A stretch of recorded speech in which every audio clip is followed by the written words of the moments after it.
Hello everyone, this is Defense Politics Asia, and this is the summary for the day of 794 for the 27th of April.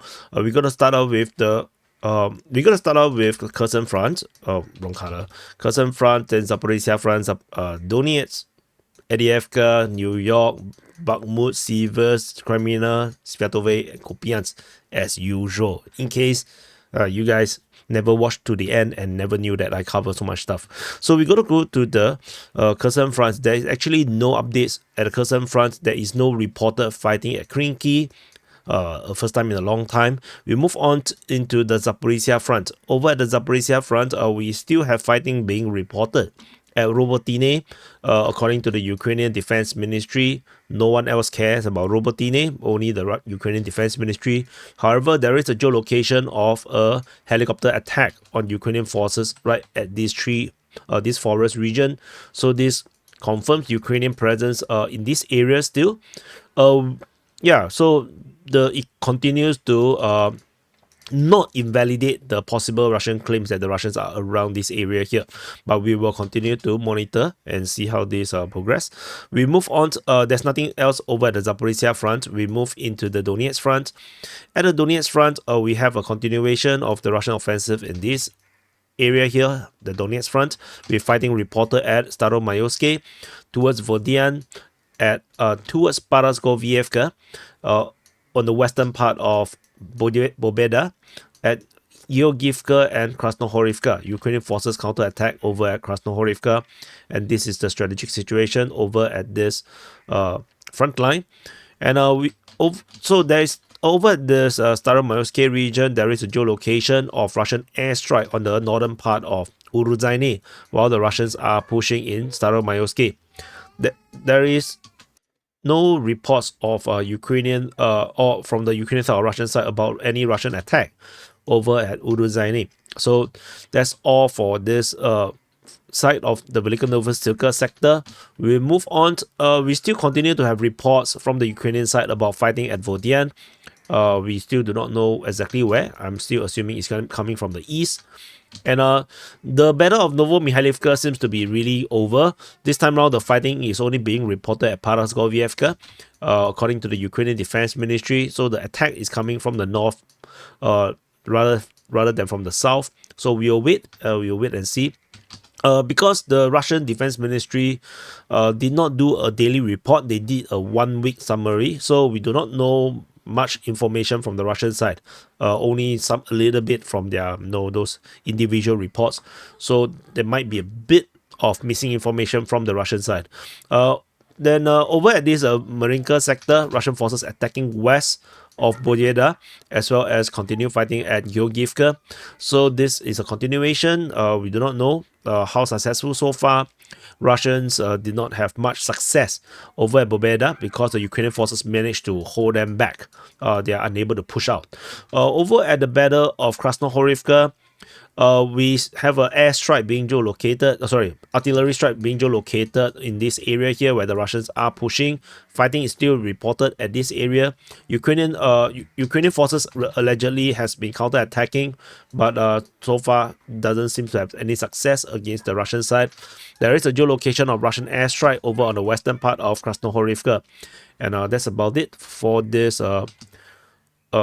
Donetsk Front. We move into the Avdiivka Front. At the Avdiivka Front is where all the action is and all the big changes are. Russian forces are attacking over in the Pervomaiske region towards Netelove, towards Umansky, over in the region of Badaichi, at Ocharetine, at Novokalinove and Karamik, with Ukrainian forces counterattacking only at the Karamik region. So this is the strategic situation over at this area here. So we go into details. Over in the Netelove region, there is a geolocation of drone strike on Ukrainian infantry fighting vehicle. A mother got, not a mother, it might be someone's mother, but no, there's no woman fighting in the Ukrainian forces, right? So the mother got hit, infantry fighting vehicle called Mother, got hit by a drone. Russian forces are pushing towards Netelove as well as in the area of Pervomaiske. This is a continuation, and interestingly is that this salient here is still around. This semi-encirclement is still around. So interesting. Umanske continue to have fighting, but we do not have any information about where the fighting and how the fighting went on. Over at the Badaichi region, as I have predicted, Russian forces indeed went south from Novobakhmutivka and pincer up from Semenivka region, and the Ukrainian forces just bounced, like entirely just bounced from this area here. And so this with this update and this mapping is from the Ukrainian mapping. This confirms the fall of Badaichi to the Russian forces, and this is a confirmation of the Russian capture of Badaichi, and then there is a geolocation of the Russian forces installing their battle flag basically at this area here. However, this mapping does not include this small little part of Badaichi.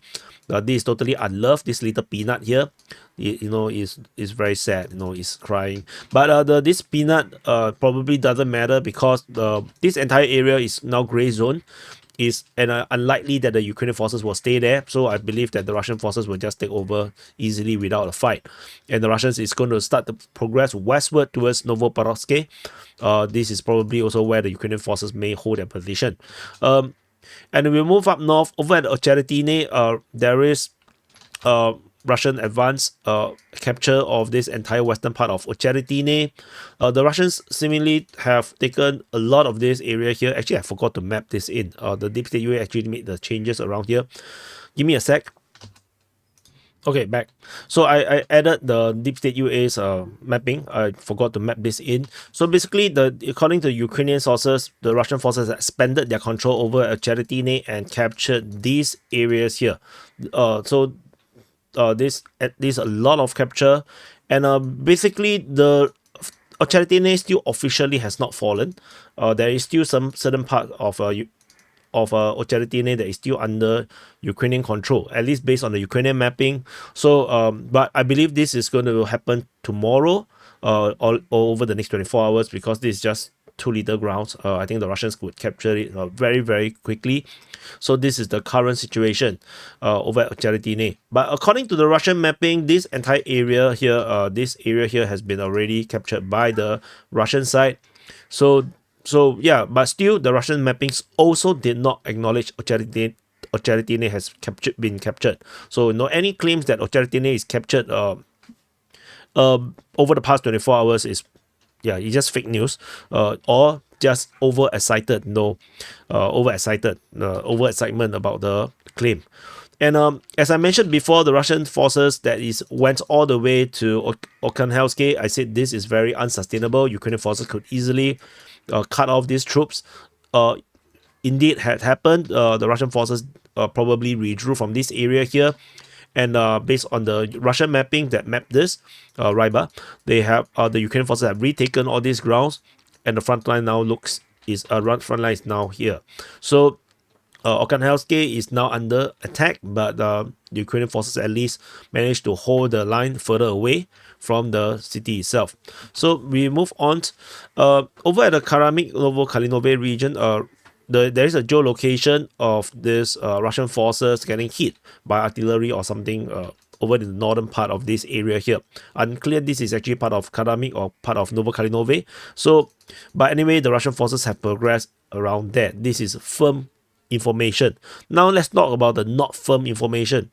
Based on not firm information, based on Russian claims, the Russian forces have taken this entire these two tree lines around here as well. Other than this geolocated one, the Russian mapping also claimed that the Russian forces have attacked into this heavy entrenchment around here, and they have taken half of it.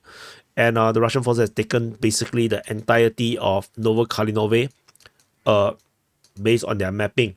But they did not mention in their report. They only put it in their mapping. So that's the important thing. No. So you can treat this as rumor. This is just rumor. And the Russian forces, according to the Ryba's mapping, also show that they have taken more than 50% of Karamik. So I would say this progress, take it with a pinch of salt. Because it usually, so what I observed before, at least a year ago, was that the Ryba's mapping, the pro-Russian source mapping, and their actual reporting sometimes is detached. Sometimes the mapping is actually wrong.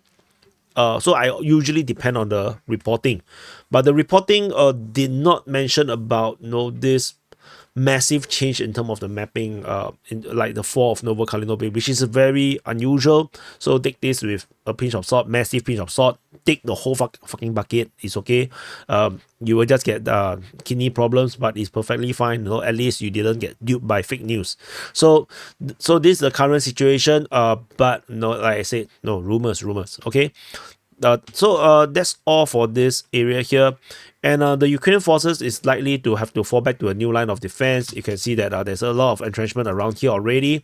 And Sokil and all the way to Novoselivka Persia is likely to be the new line of defense. They may try to hold the Russians back around Novoporovsky as the Russians start to push in this direction just to slow them down.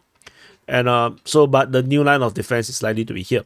But again, Russian forces may or may not want to go in this direction. But we shall see. We shall see. The Russians may just penetrate through in this area here still and avoid all these major strongholds. These are all smaller ones, just trench lines.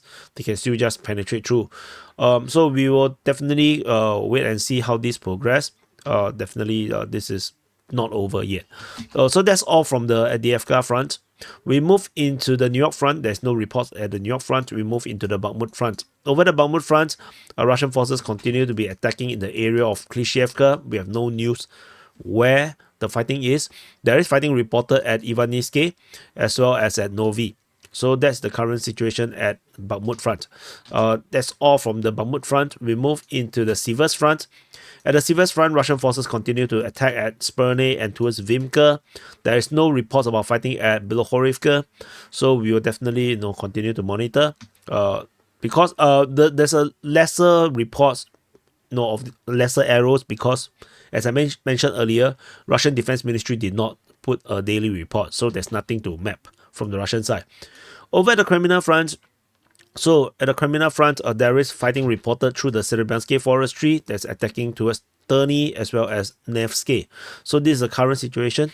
The fighting in this area here continue to be a mystery.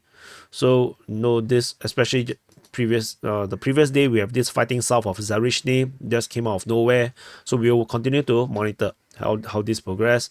And moving further up to the Svatove Front. So at the Svatove Front, this front line is starting to get really interesting. Fighting is reported at Novoyehorivka, and now we have a fighting being reported at Kopanki. Kopanki is not near any front line, so there might be a possibility that the Russian forces actually have progressed after the fighting at Nadia, and the Russian forces may have advanced further. But there is no news about all these things just yet. We will definitely continue to monitor and see how this progress. Why is there fighting at Kopanki, and previously why is there fighting reported at Novoselivka? And there is still fighting reported at Stemakivka, and this Stemakivka fighting has been ongoing for some time already.